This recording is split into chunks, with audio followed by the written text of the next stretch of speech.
Director Anthony Chen has made history as the first from Singapore to win the coveted Camera d'Or Prize at the Cannes Film Festival. His movie Ilo Ilo bagged the honour for Best Feature Film Debut. Congratulations have been pouring in, including from Prime Minister Lee Hsien Loong, who posted on Facebook, "Well done indeed." Anthony Chen pour Ilo Ilo. With that, Singapore leaves an imprint on the international film stage, and arguably the biggest mark in the country's movie-making history. Ilo Ilo bested over 15 films gunning for the prestigious Cannes Film Festival Camera d'Or Prize. The win by Singaporean Anthony Chen means he's put on a fine act for the world, as one of the most promising new filmmaking talents to enter the scene.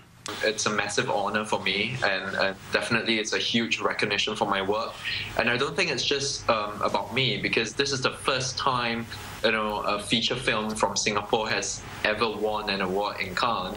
And of course, being the Camera d'Or, it's one of the most prestigious awards for a first-time feature by a first-time director anywhere in the world. This is your bed. Sleep here. Huh?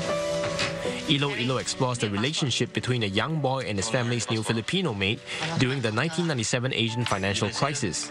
The film garnered rave reviews in various international publications, and the win at one of the most important film festivals in the world further cements the critical acclaim received by the production cast and crew.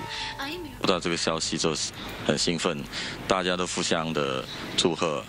然后在脸书上面，我也把这个消息发布在脸书上面，然后也开始陆续很多人祝贺我们。 So what's next for Anthony Chen?